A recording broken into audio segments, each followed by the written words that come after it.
ಸಭೆಯೊಲೋಲಗದೊಳು ವಿರಿಂಚಿ ಪ್ರಭವನನುಮತದಿಂದ ಧರಣಿ ವಿಭು ಮಹಾಕ್ರತುರಾಜಸೂಯವನೊಲಿದು ಕೈಕೊಂಡ ಸಭೆಯೊಳು ಓಲಗದೊಳು ವಿರಿಂಚಿ ಪ್ರಭವನನುಮತದಿಂದ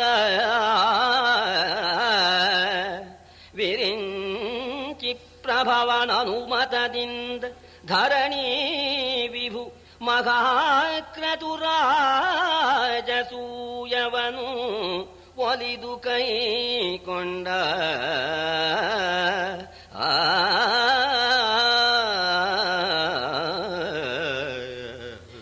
ಮಯನಿರ್ಮಿತವಾದ ಸಭೆಯಲ್ಲಿ ನಾರದ ಮಹರ್ಷಿಗಳ ಅಭಿಪ್ರಾಯದಿಂದ ಧರ್ಮರಾಜ ಶ್ರೇಷ್ಠವಾಗಿರ್ತಕ್ಕಂಥ ರಾಜಸೂಯಾಗವನ್ನ ಮಾಡಬೇಕು ಎಂಬತಕ್ಕಂಥ ಸಂಕಲ್ಪವನ್ನ ಮಾಡಿದ.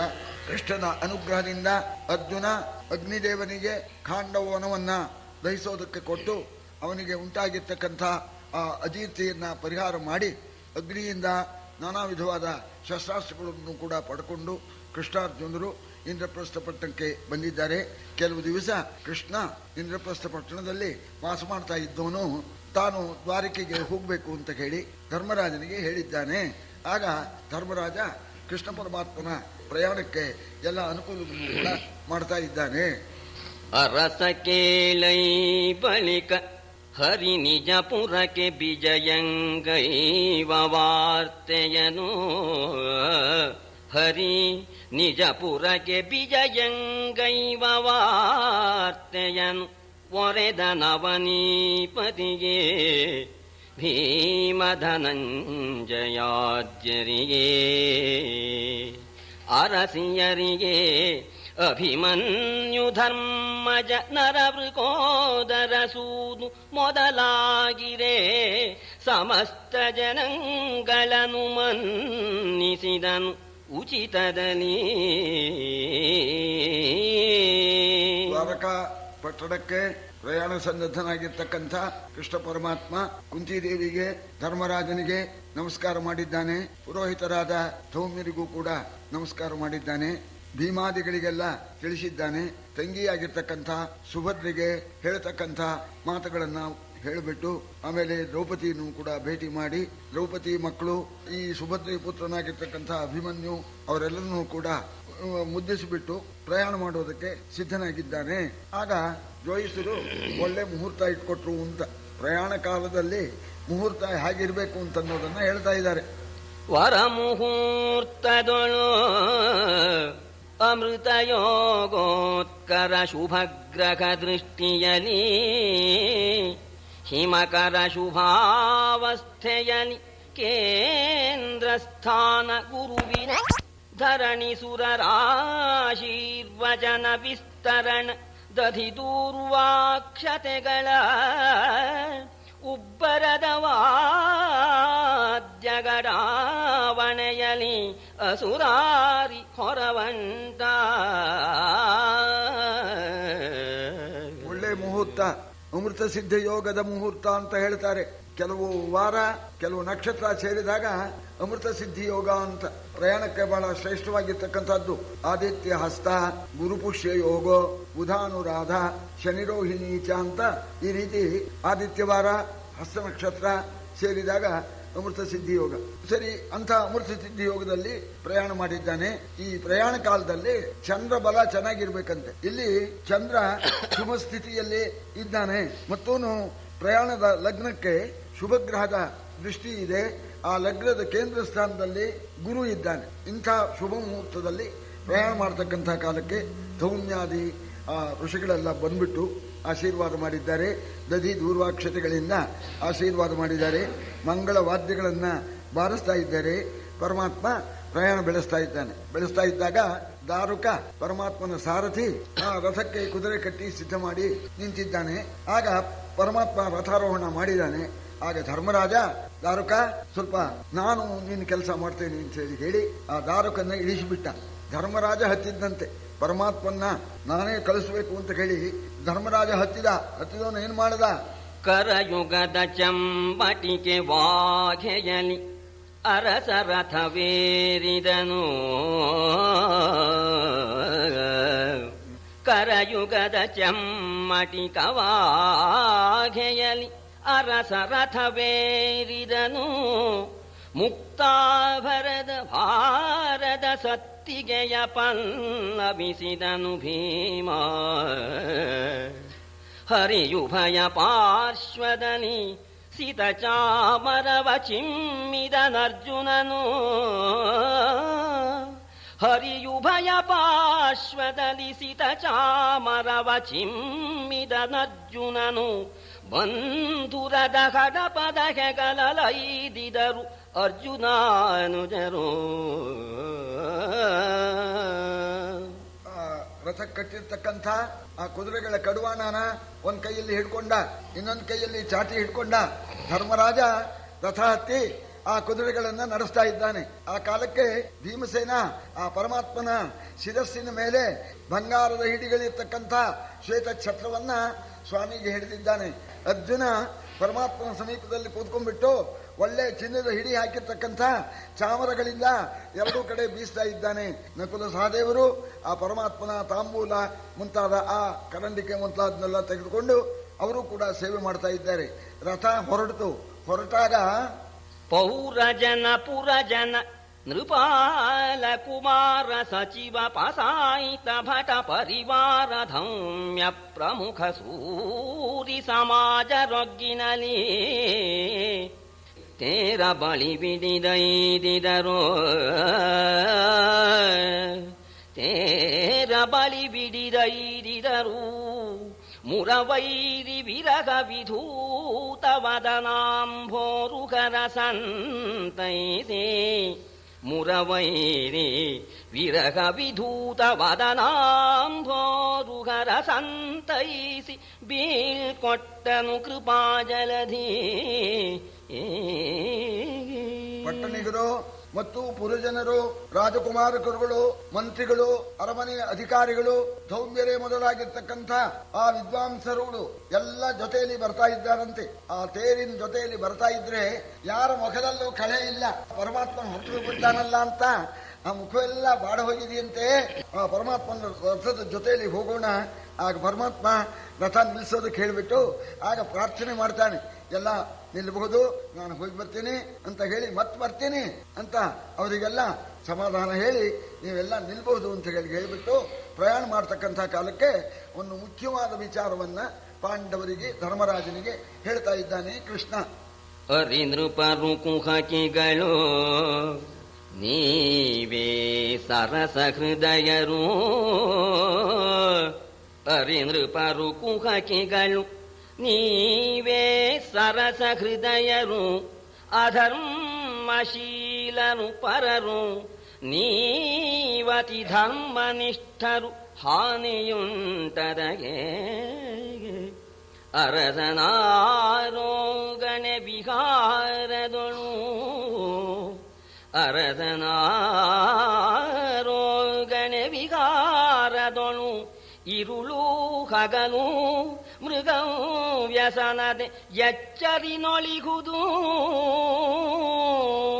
ಅರಸನಾರೋಗಣೆ ವಿಹಾರದೊಳು ಇರುಳು ಹಗಲು ಮೃಗಂ ವ್ಯಸನದೆ ಎಚ್ಚರಿನೊಳಿಗುದೆಂದು ಅನಿಬರನು ಬೀಳ್ಕೊಟ್ಟನ ಸುರಾರೇ. ಶತ್ರುಗಳಾಗಿರ್ತಕ್ಕಂಥ ಕೌರವರು ಮಹಾ ಮೋಸಗಾರರು.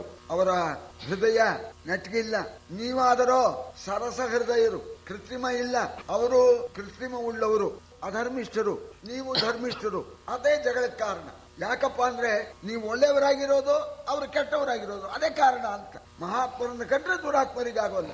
ಯಾಕಾಗೋಲ್ಲ? ಅವರು ಮಹಾತ್ಮರಲ್ಲ. ಹಾಗೆ ಬಹಳ ಹುಷಾರಿಂದ ಇರಿ. ನಾನು ಹೋಗಿ ಬರ್ತೇನೆ. ರಾಜನಾಗಿರ್ತಕ್ಕವನು ಬಹಳ ಎಚ್ಚರಿಕೆಯಿಂದ ಇರಬೇಕು. ಯಾವಾಗ ಯಾವ್ಯಾವ ಕಾಲದಲ್ಲಿ ಅಂದ್ರೆ ಊಟ ಮಾಡತಕ್ಕಂತಹ ಸಂದರ್ಭದಲ್ಲಿ ಆಗ ಏನಾದ್ರು ಕೃತ್ರಿಮ ನಡೆಸಿಬಿಡಬಹುದು. ವಿಹಾರಕ್ಕೆ ಹೋದಾಗ ರಾತ್ರಿ ಮಲಗತಕ್ಕಂಥ ಸಂದರ್ಭದಲ್ಲಿ ಮೃಗಬೇಟೆಗೆ ಹೋದಾಗ ರಾಜನಿಗೆ ತೊಂದರೆ ಬರುತ್ತೆ. ಆ ವಿಷಯದಲ್ಲಿ ಬಹಳ ಮುಂಜಾಗ್ರತೆಯಿಂದ ನೀವು ಇರ್ಬೇಕಪ್ಪ. ನಾನು ಹೋಗಿ ಬರ್ತೀನಿ, ನೀವೆಲ್ಲ ನಿಲ್ಲಿ ಅಂತ ಹೇಳಿ ಎಲ್ಲರನ್ನು ನಿಲ್ಲಿಸಿಬಿಟ್ಟು ಪರಮಾತ್ಮ ಎಲ್ಲರಿಗೂ ಕೈ ಮುಗಿದ. ರಥ ಮುಂದೋಯ್ತು, ಎಲ್ಲ ನಿಂತಿದ್ದಾರೆ, ರಥ ಹೋಗ್ತಾ ಇದೆ. ರಥ ಹೋಗ್ತಾ ಇದ್ರೆ ಹೇಗಾಗಿದೆ, ನಾಲಗೆಗಳು ಅಸುರಾರಿ ಗುಣನಾಮಾಳಿಯಲಿ ತುರುಗಿದವು. ನಾಲಗೆಗಳು ಅಸುರಾರಿ ಗುಣನಾಮಾಳಿಯಲಿ ತುರುಗಿದವು. ಕಂಗಳು ನೀಲಮೇಘ ಶ್ಯಾಮನಲಿ ಬೆಚ್ಚವು ವಿಹಾರದಲ್ಲಿ. ಬಾಲ ಕೇಳಿ ಕಥನ ಸುಧೆಯೊಳಗೆ ಆಳಿ ಮುಳುಗುತ್ತ. ಬಾಲ ಕೇಳಿ ಕಥನ ಸುಧೆಯೊಳಗೆ ಆಳಿ ಮುಳುಗುತ್ತ. ಕಳುಹುತ ನಿಬರು ಸಾಲ ಭಂಜಿಕೆ ಅಂದವಾದರು ಕೃಷ್ಣ ವಿರಗದಲ್ಲಿ. ರಥ ಹೋಗ್ಬಿಡ್ತು.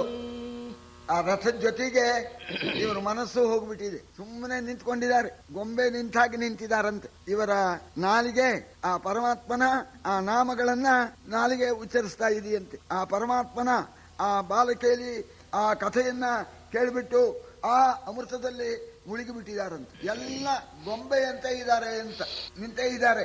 ರಥ ಮುಂದೆ ಹೋಗ್ತಾ ಇದೆ. ಕಳುಹಿ ಕಂಗಳು ಮರಳಿದವು ಮನ ಕಳುಹದು.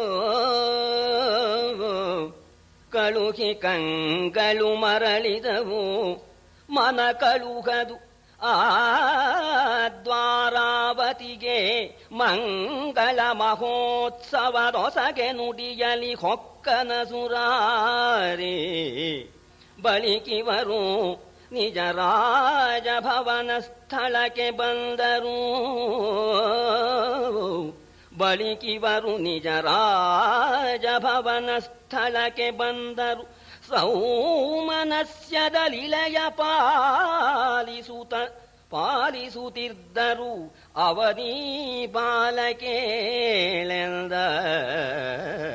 ಕಣ್ಣೇನೋ ವಾಪಸ್ ಬಂದ್ಬಿಟ್ಟು ಕಣ್ಣು ಎಷ್ಟು ದೂರ ರಥ ಕಾಣ್ತಾ ಇತ್ತೋ ಅಷ್ಟು ದೂರ ನೋಡಿತು. ರಥ ಮರೆಯಾಯ್ತು, ಕಣ್ಣು ವಾಪಸ್ ಬಂತು, ಮನಸ್ಸು ವಾಪಸ್ ಬರಲೇ ಇಲ್ಲ. ರಥದ ಜೊತೆಯಲ್ಲಿ ಹೋಗ್ಬಿಡ್ತಂತೆ, ದ್ವಾರಕಾಪಟ್ಟಣಕ್ಕೆ ಹೋಗ್ಬಿಡ್ತು ಅಂತ. ಆ ಮನಸ್ಸು ವಾಪಸ್ ಬರಲಿಲ್ಲ. ಅಂತ ಪರಮಾತ್ಮನ ಮೇಲೆ ಅಷ್ಟು ಭಕ್ತಿ. ಆಮೇಲೆ ಪರಮಾತ್ಮ ಸಂತೋಷದಿಂದ ದ್ವಾರಕಾಪಟ್ಟಣಕ್ಕೆ ಹೋಗಿ ಅಲ್ಲಿ ಬಂಧು ಬಾಂಧವರಿಗೆಲ್ಲ ಸಂತೋಷವನ್ನು ಉಂಟು ಮಾಡಿದ್ದಾನೆ.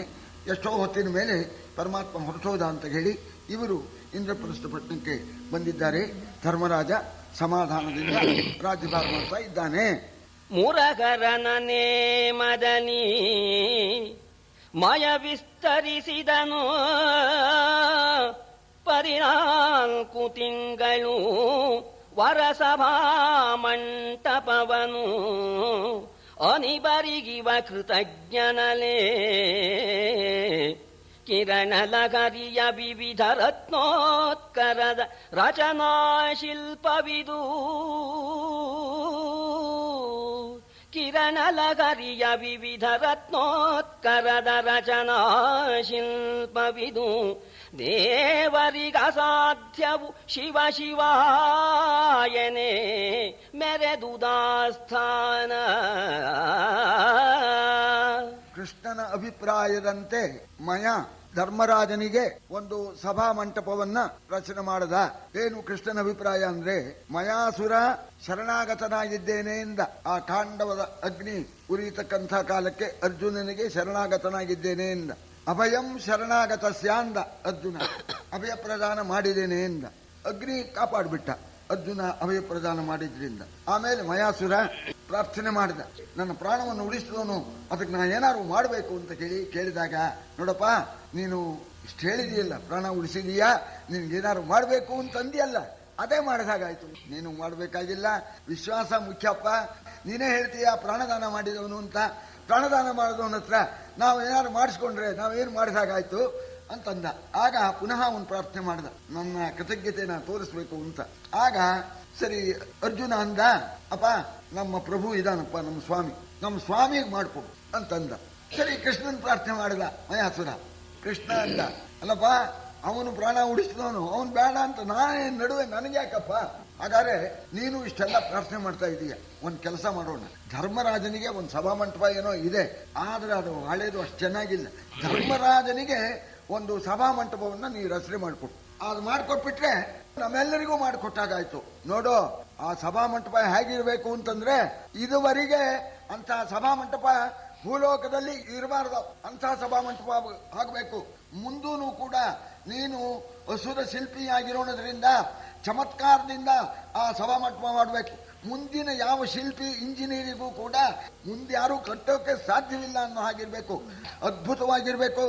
ಯಾವಾಗ್ಲೂ ಕೂಡ ಅಲ್ಲಿ ಶೀತ ಉಷ್ಣ ಇರಬಾರ್ದು ಅಂತ, ಏರ್ ಕಂಡೀಷನ್ ಅಂತದ್ದಾಗಬೇಕು, ಒಳ್ಳೆ ಚಿತ್ರ ವಿಚಿತ್ರವಾಗಿರ್ಬೇಕು ಅಂತ ನೋಡ ಮಯಾಸುರಂದ.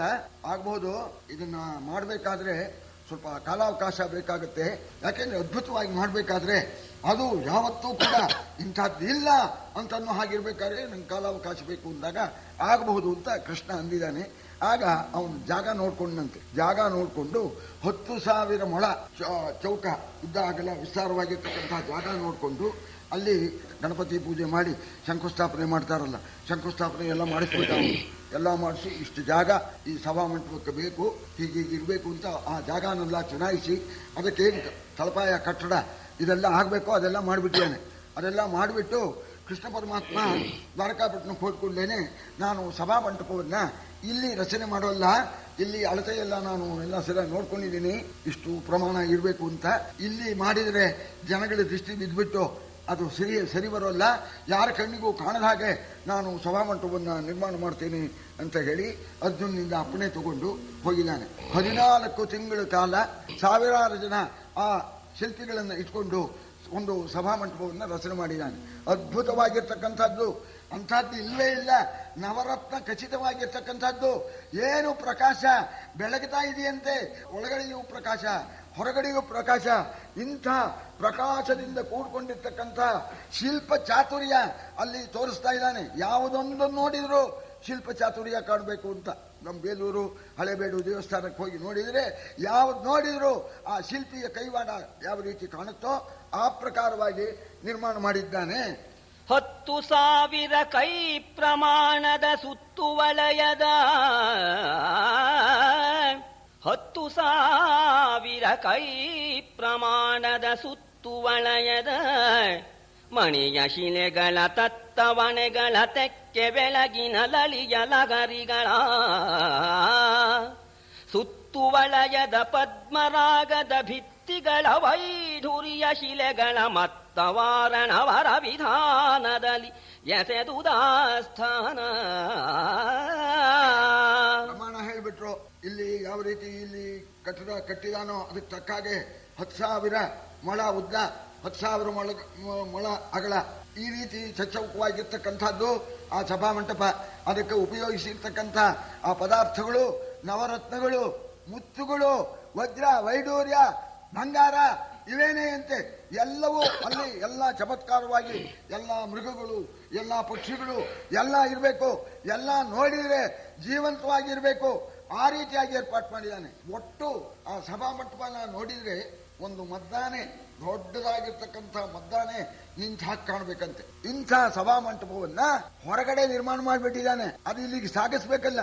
ಈಗ ಮೊನ್ನೆ ಧರ್ಮಸ್ಥಳಕ್ಕೆ ಇದು ಗುಮ್ಮಟರಾಯನ್ನ ಸಾಗಿಸಿದ್ರು ಅಂತ ಹೇಳಿ ಹೇಳ್ತಾರಲ್ಲ, ಸರಿ ಅಲ್ಲಿ ಹಾಗೆ ಅದು ಸಾಗಿಸ್ಬೇಕಲ್ಲ.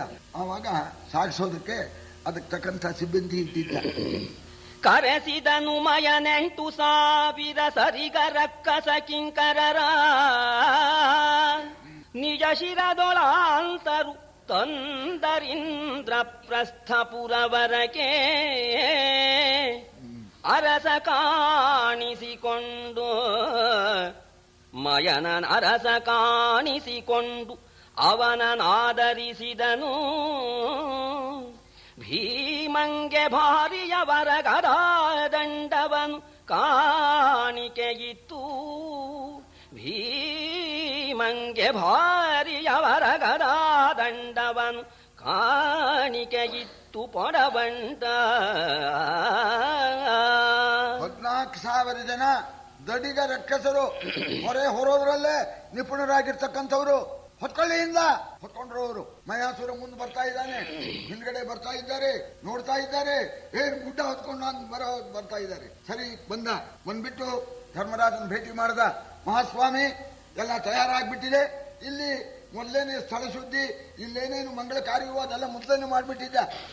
ಅಲ್ಲಿ ಸರಿಯಾಗಿ ಇಟ್ಬಿಟ್ರಲ್ಲಿ, ಮುಂಚೆನೆ ರೆಡಿ ಆಗಿತ್ತು, ಅದನ್ನ ಸರಿಯಾಗಿ ಇಡೋಣ ಅಂತಹ ಸಭಾಮಂಟಪವನ್ನ ಮಾಡ್ಕೊಂಡು ಬಂದಿರ್ತಕ್ಕಂತಹ ಮಯಾಸುರನಿಗೆ ಬೇಕಾದಷ್ಟು ಉಡುಗೊರೆಗಳನ್ನೆಲ್ಲ ಕೊಟ್ಟಿದ್ದಾನೆ.